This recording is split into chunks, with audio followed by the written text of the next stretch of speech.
ताल्लुक़ रखती हूँ, जहाँ की लड़कियाँ डॉक्टर बनने के लिए सपने देखा करती हैं, मगर उनके सपने इतनी आसानी से पूरे नहीं होते। मैं डॉक्टर बनकर अपने ख्वाब को पूरा करना चाहती थी। मैं बहुत इज्जतदार परिवार की बेटी हूँ। मेरे ख़ानदान में घर से बाहर काम करने वाली लड़कियों को ज़्यादा अहमियत नहीं दी जाती। कोई गरीब हो तो बाकी रिश्तेदार हों तो सारे रिश्तेदार उनकी मदद कर दिया करते थे, लेकिन किसी को भी हरगिज़ बर्दाश्त नहीं था कि एक लड़की कमाने घर से बाहर निकले। इस रस्म और अजीबोगरीब सिस्टम को तोड़ने वाले इकलौते इंसान मेरे पिताजी थे। सबसे पहले उन्होंने अपनी मर्जी की शादी की। मेरे मामा जी एक बहुत बड़े बिजनेसमैन थे और मेरे पिताजी भी बिजनेस करने के लिए शहर आए थे। जिन्होंने अपनी पसंद की शादी करने के बाद वो शहर में ही शिफ्ट हो गए। मैं पैदा हुई तो मेरी माँ की मौत हो गई। मेरे पिताजी और मामा बिजनेस में पार्टनर थे और बहुत अच्छे दोस्त भी थे। मामा जी के देहांत के बाद पिताजी बहुत टूट गए थे। उनको अपना होश भी नहीं रहा था। पिताजी को मेरा ध्यान कभी नहीं आया। मेरे ख़ानदान के लोगों ने ही मेरी परवरिश की। मैं अपने दादाजी के घर में ही रही, इस तंग माहौल में जहाँ सांस लेते हुए भी घुटन महसूस होती थी। मेरी एक बुआ एबनॉर्मल थी, इसलिए उन्हें कभी कमरे से बाहर नहीं निकाला जाता था। जब मैं बड़ी हुई तो मुझे उनको देखकर बहुत अफसोस होता था और बहुत हमदर्दी भी थी। सब लोग बुआ को पागल कहा करते थे, मगर मेरे साथ बुआ बहुत खुश रहती थी और हम बहुत सारी बातें करते थे। मेरे पिताजी महीने में एक बार मुझे अपने साथ शहर ले जाते थे। उन्होंने दूसरी शादी कर ली थी। आप लोगों के लिए ये ताज्जुब की बात होगी, लेकिन मेरी दूसरी माँ बहुत ही ज़्यादा अच्छी थी। शायद इतनी अच्छी थी कि मेरी सगी माँ भी इतनी अच्छी नहीं होती। और उन्होंने पिताजी से कहा कि हम पायल को अपने साथ ही रख लेते हैं। उस वक्त मैं 14 साल की थी। मेरे ख़ानदान के लोग मेरी शादी करने की बातें कर रहे थे, लेकिन मेरे पिताजी ऐसा नहीं चाहते थे कि मेरी इतनी कम उम्र में शादी हो जाए। मेरे पिताजी मुझे अपने साथ शहर ले आए। मैं शहर आई तो मेरा बस एक ही ख्वाब था कि मुझे पागल लोगों का इलाज करना है। मैं एबनॉर्मल और पागल लोगों का इलाज करना चाहती थी। मेरे ख़ानदान के लोगों को इस बारे में जब पता चला तो क़यामत आ गई। मेरी दादी तो बहुत ही गुस्से में आ गई थी और मेरे ताऊजी तो रिश्तेदारी ख़त्म करने पर ही उतर आए थे। मगर मेरे पिताजी ने ठान लिया था कि मेरे पिताजी मेरे ख़ानदान वालों की बातों पर नहीं जाएंगे। मेरे पिता मेरे सारे सपने पूरे करना चाहते थे। उन्होंने मुझे आज़ादी दी और कहा कि जैसा तुम चाहो वैसा करो। ऐसे ही मेरे 6 साल बहुत मुश्किल से कटे। ये बात तो सबको पहले से ही पता थी कि मैं बहुत ज़्यादा पढ़ना चाहती हूँ और डॉक्टर बनना चाहती हूँ। इसलिए मेरे ख़ानदान वाले मुझे अछूत समझते थे। कोई भी मुझसे बात नहीं करना चाहता था, ना ही किसी को मेरी परवाह थी। लेकिन फिर भी मैं अपने मकसद में कामयाब होना चाहती थी। मैंने अपनी कोशिश जारी रखी, यहाँ तक कि मैंने अपनी मंजिल को पा लिया। आज मैं अपने मुकाम तक पहुँच चुकी हूँ। मेरी उम्र 28 साल है और अब मैं डॉक्टर बन चुकी हूँ। मैंने अपने पेशे को ही अपनी ज़िंदगी बना लिया। ये पागल लोग मुझे बुरे नहीं लगते थे, मैं इनको अपना मानती हूँ। कई पागल मरीज मेरे इलाज से सेहतमंद हो चुके हैं। मैं आप लोगों के साथ अपनी कहानी शेयर करना चाहती हूँ। आगरा के हॉस्पिटल में जवान लड़कियों की बच्चेदानी के साथ क्या खेल खेला जा रहा था, ये राज सुनकर आपके भी रोंगटे खड़े हो जाएंगे। आखिर इन लड़कियों की बच्चेदानी किस इस्तेमाल में ली जाती थी? मुंबई से लेकर आगरा तक का सफ़र आसान नहीं था। मैं कभी भी यहाँ नहीं आना चाहती थी, मगर मेरा ट्रांसफ़र कर दिया गया था। मुझ पर काफ़ी सारे इल्ज़ाम लगाकर और मेरी काबिलियत पर कई झूठे सवाल उठाकर मुझे 2 ऑप्शन दिए गए थे। मुझे अस्पताल के डॉक्टर ने पकड़ने को कहा था, डॉक्टर पायल, आपके पास सिर्फ 2 ही रास्ते हैं। पहला ये कि हम आपका लाइसेंस कैंसिल करके आपका केस मीडिया पर दे देंगे, जिसकी वजह से आपका पूरा करियर ख़त्म हो जाएगा और यहाँ मुंबई के किसी दूसरे अस्पताल में आपको जॉब भी नहीं मिलेगी। दूसरा रास्ता ये है कि आपका ट्रांसफ़र कर दिया जाए। इस वजह से आपकी इज्जत भी बच जाएगी और हमारे अस्पताल का नाम भी बदनाम नहीं होगा। मुझ पर अपने खिलाफ लगाए हुए झूठे इल्ज़ाम सुनकर बहुत तकलीफ़ हो रही थी। मगर मेरे पास और कोई रास्ता नहीं था, इसलिए मैंने ट्रांसफ़र वाला ऑप्शन चूज़ किया, क्योंकि मेरे खिलाफ अपनी बेगुनाही साबित करने के लिए कोई सबूत नहीं था। मजबूरन मुझे आगरा के हॉस्पिटल में आना पड़ा। यहाँ आने से पहले ही मैं यहाँ की काफ़ी कहानियाँ सुन चुकी थी। यहाँ आने से बेहतर डॉक्टर समझते थे कि अपनी नौकरी छोड़ दें, क्योंकि यहाँ का माहौल बहुत ही ख़राब था। और दूसरी बात ये थी कि यहाँ सबसे खतरनाक पागलों को रखा जाता था। मैं पहले जिस पागल खाने में नौकरी करती थी, वहाँ पर वो मरीज़ आते थे जिनका इलाज पॉसिबल होता था। आगरा के हॉस्पिटल में तो सुना था कि यहाँ लाइलाज मरीजों को रखा जाता है, जिसका कोई इलाज नहीं है। वहाँ जाने से पहले ही वहाँ की कहानी मुझ तक पहुँच चुकी थी। जिसने भी इस हॉस्पिटल के बारे में सुना, मुझे वहाँ जाने से रोकना चाहा। मुझे बहुत मना किया, मगर मैं भी मजबूर थी। अगर वहाँ नहीं जाती तो मैं सबके सामने जलील हो जाती। मुझ पर लगाए गए झूठे आरोप सारी दुनिया के आगे पेश कर दिए जाते, फिर मैं बेगुनाह होते हुए भी गुनहगार साबित कर दी जाती। इससे बेहतर यही था कि मैं आगरा के हॉस्पिटल में ही ट्रांसफ़र हो जाती। इसलिए मैं आगरा आने के लिए राज़ी हो गई थी। शाम के वक्त तक मैं हॉस्पिटल पहुंच चुकी थी। शाम के तकरीबन 5 बज रहे थे। यहाँ का माहौल तो मैंने आते ही देख लिया था। जब मैंने वहाँ एंट्री की, तब भी एक कैदी लड़की ने मुझ पर हमला करने की कोशिश की थी। मैं उसी वक्त समझ गई थी कि मेरा यहाँ बहुत मुश्किल वक्त गुजरने वाला है। मैंने जाते ही अपना चार्ज संभाल लिया। चाहती तो आने के 2-3 दिन बाद भी ज्वाइन कर सकती थी, मगर मैंने सोचा कि काम तो करना ही है, आज नहीं तो कल, कल नहीं तो परसों। इसलिए बेहतर यही होगा कि मैं आज से ही अपनी ड्यूटी ज्वाइन कर लेती हूँ। पागल खाने के पास ही डॉक्टर स्टाफ के लिए हॉस्टल बना हुआ था। वहाँ कोई भी मुंबई का नहीं था। लोगों को बहुत हैरत थी कि मैं इतना बड़ा मुंबई शहर छोड़कर यहाँ आई हूँ। मैंने किसी से ज़्यादा दोस्ती करनी पसंद नहीं की। मैं अपने काम से काम रखती थी। मेरा काम पागल औरतों का इलाज करना था। वहाँ अलग अलग तरीके के पागल लोगों को रखा गया था। सबसे खतरनाक कैदी औरतों को बेड़ियाँ डाली जाती थी और उनको जंजीरों से बांधा जाता था ताकि वो खुद को नुकसान ना पहुँचा सके। मेरी ड्यूटी अभी दिमागी बीमार औरतों का इलाज करना था, जो बहुत ही खतरनाक पागल औरतें थीं, जिनके इलाज के लिए मेल डॉक्टर की टीम भी थी। मेल डॉक्टर के अलावा वहाँ कोई नहीं जाता था। मैं बहुत लगन और मेहनत से अपने मरीजों का इलाज कर रही थी। मेरी एक मरीज लड़की से बहुत अच्छी दोस्ती हो गई थी। वो मेरे इलाज और मेरे उस पर ज़्यादा ध्यान देने की वजह से वो बहुत जल्दी ठीक हो रही थी और अक्सर मैं उसे अपने साथ अपने ऑफिस में बिठा लिया करती थी। एक दिन वो मुझसे कहने लगी, पायल, तुम्हें पता है वो जो बड़ा डॉक्टर आया है ना, वो बिल्कुल अच्छा नहीं है और जानबूझकर बहुत ज़ोर ज़ोर से टीके लगाता है, यहाँ बाजू में लगाता है। वो लड़की मुझे अपनी दोस्त समझती थी, इसलिए वो मेरा नाम लेकर मुझे पुकारती थी। उसका नाम रिंकी था। मैंने उससे पूछा कि कौन सा बड़ा डॉक्टर। वो कहने लगी, वो रोज़ मेरी दोस्त को कहीं लेकर जाता है। मैं उसको अपने कमरे की खिड़की से छुप कर देखती हूँ। मुझे उसकी बातों पर यकीन नहीं आया। मैंने सोचा कि किसी डॉक्टर को क्या पड़ी होगी जो आधी रात को किसी पागल लड़की का इलाज करने आए। फिर रोज़ वो लड़की मुझसे एक ही बात कहने लगी। मैंने अपना दिमाग लगाया कि वो तो अब धीरे धीरे काफ़ी सेहतमंद और बिल्कुल ठीक होती जा रही थी। हो सकता है वो सच कह रही हो। उस रात मैं हॉस्टल जाने के बजाय पागल खाने में रिंकी के वार्ड में ही रुक गई। रात के 12 बजे अचानक आवाज़ आने लगी। रिंकी मुझे कंधे से हिला रही थी और मुझे खिड़की की तरफ देखने का इशारा कर रही थी। मैंने उसके साथ खिड़की की तरफ देखा। मेरी नींद से बंद हुई आंखें एकदम खुल गई। मैंने आंखें मलते हुए बाहर देखा। ये देखकर मेरी आंखें फटी की फटी रह गई। मैंने देखा कि वो एक डॉक्टर ही था जो नीचे वाले वार्ड से एक लड़की को खींचते हुए अपने साथ लेकर जा रहा था। मैं भागकर नीचे गई, मगर तब तक वो उसे अपने साथ लेकर कहीं जा चुका था। मुझे उस डॉक्टर का चेहरा नज़र नहीं आया। पता नहीं वो कौन सा डॉक्टर था और रात के इस वक्त एक पागल लड़की को वो क्यों अपने साथ ले गया। क्या इलाज के लिए या फिर कुछ और करने।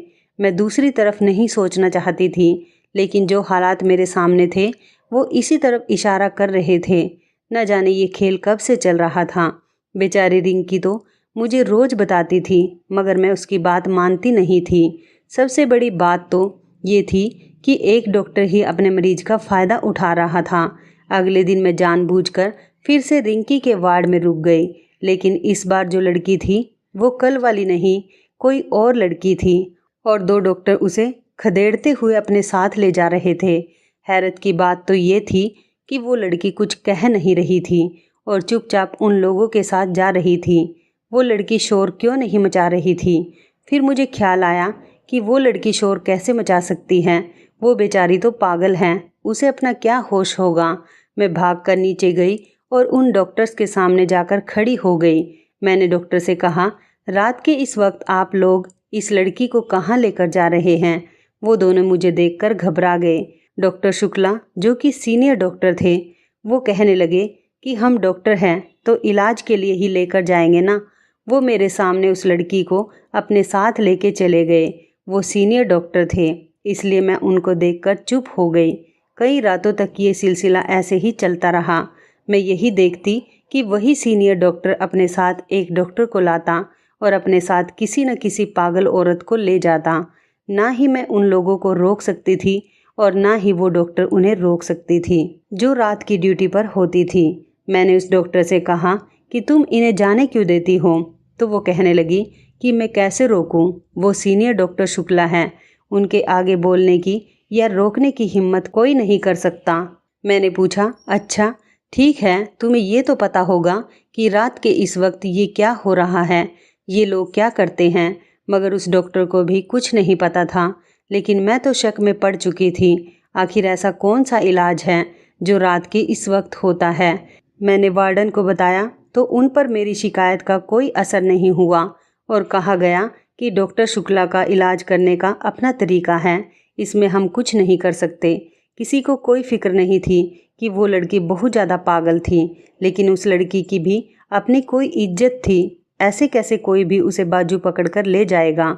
मुझे बहुत बुरा लग रहा था। मेरा दिल बार बार कह रहा था, मुझे लड़कियों के लिए कुछ करना चाहिए। मैंने एक एप्लीकेशन लिखी कि मेरी ड्यूटी इस वार्ड में ही लगा दी जाए, लेकिन उस पर से भी साफ इनकार हो गया। कहा गया कि वो बहुत खतरनाक पागल औरतों का वार्ड है, आप वहाँ हैंडल नहीं कर सकती। मैं मायूस हो गई और हर तरफ से रास्ता बंद था। न जाने ऐसा कौन सा राज था और वो डॉक्टर क्या करते थे।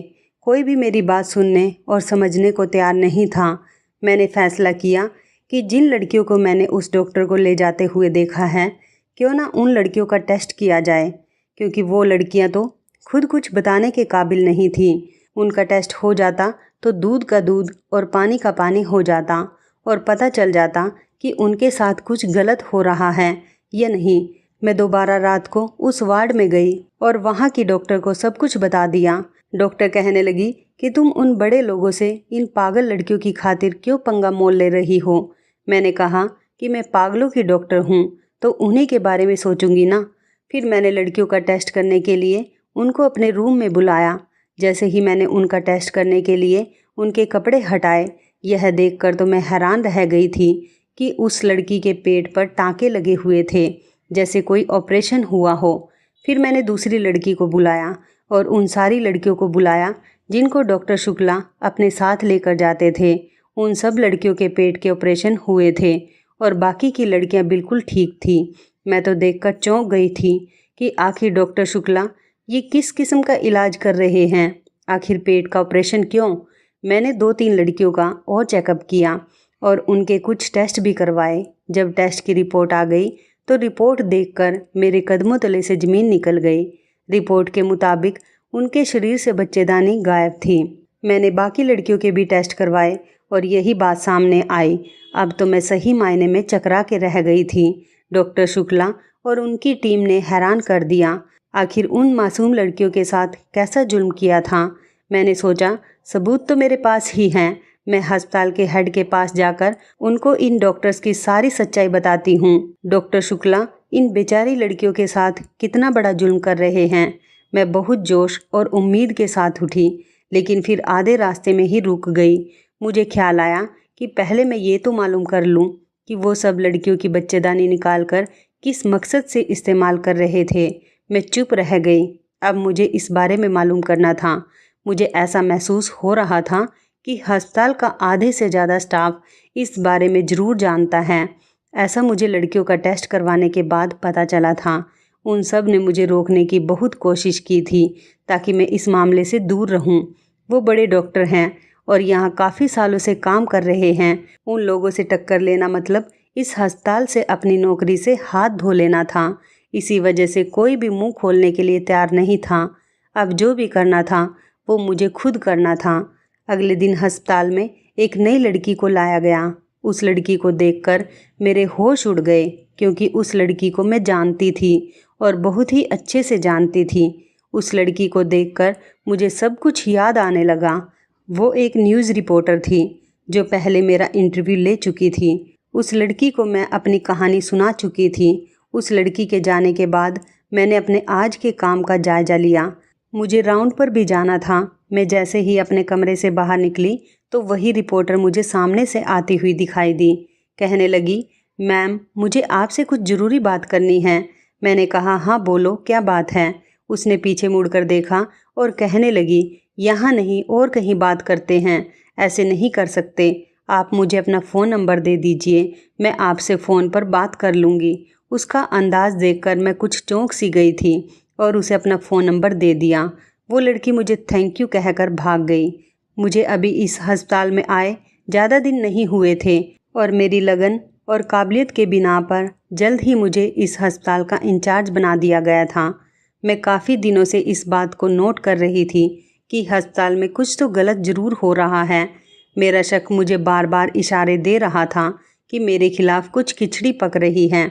जब कोई अव्वल दर्जे पर पहुंच जाए तब हादसों की भी कमी नहीं होती। मुंह पर तो सब मेरे थे, मगर पीठ पीछे क्या हो रहा था मैं कुछ नहीं कह सकती थी। मैं नहीं जानती थी कि मेरे खिलाफ क्या साजिश रची जा रही है। होश तो मुझे तब आया जब पानी सर से ऊपर हो गया। मेरे खिलाफ संगीन करप्शन के इल्ज़ाम लगाए गए, क्योंकि अस्पताल की सारी जिम्मेदारी मुझ पर थी। इसलिए मुझे बहुत सोच समझकर फंसाया गया था। कुछ ही दिनों पहले ही अस्पताल की तरफ से अनाथ आश्रम के बच्चों के लिए डोनेशन किया गया था। इस पर मेरे सिग्नेचर थे। मुझे खुद ही मेल करके कहा गया था कि मैं इतनी रकम डोनेट करूं, लेकिन बाद में पता चला कि वो फेक अकाउंट था जिससे मेल आया था। सारे वाक्य को मिर्च मसाला लगाकर इस रिपोर्टर लड़की ने पेश किया था। मुझे उससे ये उम्मीद नहीं थी। कहाँ तो वो लड़की मेरा पर्सनल इंटरव्यू लेने आई थी और अब उसने मेरे बारे में टीवी पर ना जाने कैसे कैसे न्यूज़ ब्रेक कर दी थी। इसी लड़की ने मुंबई में भी मुझे फंसाने की कोशिश की थी, जिसकी वजह से मेरा मुंबई से यहाँ आगरा में ट्रांसफ़र हुआ था। ये लड़की यहाँ भी मेरे साथ ऐसा ही कर रही थी। मैं अपनी बर्बादी का जिम्मेदार उस लड़की को ही ठहराती थी। उसी लड़की की वजह से तो मैं यहाँ आई थी। ये लड़की यहाँ क्या कर रही थी और उसको कौन यहाँ एडमिट करवा कर चला गया था। 3 महीने पहले की बात थी जब ये लड़की मेरा इंटरव्यू लेने आई थी, लेकिन उस वक्त तो ये लड़की बिल्कुल ठीक थी और मेरे खिलाफ साजिश करने वाले लोगों का साथ भी दे रही थी। मगर अब बीमार होकर वो लड़की यहाँ अस्पताल में एडमिट थी। मैं उसके पास गई तो वो मुझे खोई खोई नज़रों से देख रही थी, जैसे मुझे पहचानने की कोशिश कर रही हो। मैंने ध्यान से उस लड़की की तरफ देखा। उसके शरीर पर चोटों के काफ़ी निशान थे। ऐसा लग रहा था जैसे उस लड़की को करंट दिया गया है, जिसकी वजह से उसकी ऐसी हालत हो गई थी। जो भी था, मगर इस लड़की ने मेरे साथ बहुत बुरा किया था, मगर बदला लेने के लिए मैं उसके साथ बुरा नहीं कर सकती थी। मैंने उसका इलाज करना शुरू कर दिया और साथ ही साथ मैं कोशिश में लगी हुई थी कि डॉक्टर शुक्ला के रास्ते तक भी पहुंच जाऊं, मगर अभी तक मुझे कोई कामयाबी नहीं मिल पा रही थी। वो बहुत शातिर इंसान था। मेल वार्ड में फीमेल डॉक्टर का जाना मना था, क्योंकि वहाँ मर्द डॉक्टर ही काफ़ी होते थे। मैंने बहुत बार देखा था कि वो लड़कियों को मर्दों वाली साइड पर ले जाते थे। मैं इंतज़ार में थी कि अब कब वो अगला शिकार करेंगे, लेकिन अब डॉक्टर शुक्ला को मुझ पर शक हो चुका था कि मैं उनकी जासूसी कर रही हूँ। डॉक्टर शुक्ला मेरे पास आए। उन्होंने मुझसे कहा कि मैं अपने काम से काम रखूँ। अगर मैंने इधर उधर ताका झाकी करने की कोशिश की तो मेरे साथ अच्छा नहीं होगा। डॉक्टर शुक्ला के जाने के बाद मैं काफ़ी देर तक अपनी सांसों को काबू में करती रही। मैं उनको जवाब देना चाहती थी, मगर मेरी आवाज़ ही हल्क से नहीं निकली और मुझे खुद पर बहुत गुस्सा आया कि मुझे उनके सामने कमज़ोर नहीं बनना चाहिए था। मैंने देखा कि वो न्यूज़ रिपोर्टर काजल वो बहुत बुरी तरह डरी हुई थी। मैंने उससे पूछा कि क्या हुआ, तो वो कहने लगी वो गंदा आदमी है जो पता नहीं अब कहाँ चला गया। वो डॉक्टर शुक्ला की बात कर रही थी। मैंने उसे दोपहर की गोली खुद अपने हाथों से खिलाई। मेरा इरादा ये था कि मैं जल्द से जल्द उसे बिल्कुल ठीक कर दूं, ताकि मैं उससे पूछ सकूं कि वो यहाँ तक कैसे पहुँची और वो यहाँ क्या करने आई थी और उसे यहाँ इस पागल खाने में कौन छोड़ कर गया था। और सबसे बड़ी बात कि एक अच्छी खासी इंटेलिजेंट लड़की को दिमागी मरीज बना दिया गया। आखिर ऐसा किसने किया? ये भी एक बहुत बड़ी उलझन की बात थी। काजल को यहाँ तक छोड़कर जो भी गया था, यकीनन उसी ने काजल की ऐसी हालत की थी। मैंने रजिस्टर चेक किया तो देखा कि किसी रिश्तेदार वाली जगह पर मित्र लिखा हुआ था, यानी उसका कोई दोस्त उसे यहाँ छोड़कर गया था। काजल की दिमागी हालत अब ठीक होने लगी थी। इलाज चलते रहने की वजह से वो पहले से काफ़ी ज़्यादा ठीक हो गई थी, मगर जब तक वो पूरी तरह से ठीक नहीं हो जाती तब तक कोई फ़ायदा नहीं था। मैंने पूरे महीने काजल पर खूब मेहनत की और आज वो दिन भी आ चुका था जिस दिन काजल पूरी तरह से ठीक हो गई।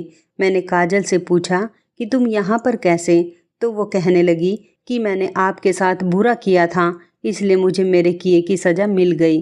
मेरा काम तो आपको पता ही है, मैं रिपोर्टिंग करती हूँ। मुझे पूरे शहर के पागल खाने की मालूमात लेनी थी और वीडियो बनानी थी। मैं इसलिए फेमस थी क्योंकि मैं किसी भी हाल में सच को सामने लेकर आई थी, क्योंकि मैं भेष बदल कर यहाँ आई थी ताकि यहाँ के बारे में इन्फॉर्मेशन ले सकूँ कि यहाँ के पागल खाने का माहौल कैसा है। मैं 10 दिन यहाँ पर रुकी और इन 10 दिनों में मुझे यहाँ की बहुत सी अजीब बातें पता चली। यहाँ पागल मर्दों के शरीर से अलग अलग किस्म के ऑर्गन्स निकालकर उन पर एक्सपेरिमेंट किए जाते हैं, और तो और पागल औरतों के शरीर से बच्चेदानी भी निकाली जाती है। मैंने सब रिकॉर्ड किया हुआ था और मेरे पास सबूत भी हैं। मैं वापस गई और अपने चैनल के मालिक को बताया। उन्होंने वो सारे सबूत मुझसे ले लिए और मुझसे कहा कि ये सारा सच वो मौके पर ही सबके सामने लेकर आएंगे। फिर मुझे आपका इंटरव्यू लेना था और हालात का जायज़ा लेने का मौका दिया गया। जिस पागल खाने में आप पहले काम किया करती थी, मैं वहाँ पर भी भेष बदल कर रही थी, मगर वहाँ पर ऐसा वैसा कुछ गलत नहीं हो रहा था।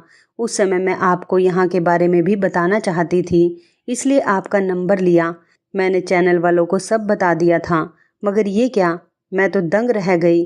मुझसे कहा गया कि मैं आपके खिलाफ एक शो करूं, वरना मुझे नौकरी से निकाल दिया जाएगा।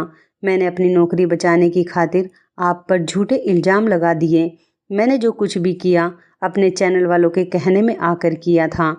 बाद में मुझे एहसास हो गया था कि आपके खिलाफ आपके ही 1-2 डॉक्टर्स ने मुझे भी इस सब में इस्तेमाल किया। मैंने जब चैनल वालों को धमकी दी कि मुझे यहाँ जो कुछ भी हो रहा था वो सब मालूम हो गया है और अब मैं सारी दुनिया के सामने सच लाकर ही रहूँगी, तो उन्होंने मुझे पकड़ लिया और मुझे बांध दिया मेरी याददाश्त मिटाने के लिए।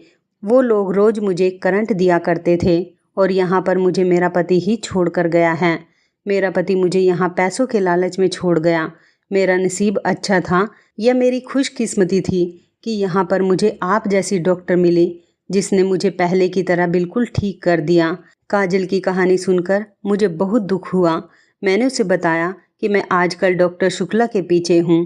वो क्या करते हैं ये सच जानना चाहती हूँ, लेकिन मेरी आधी परेशानी तो तुमने ही हल कर दी।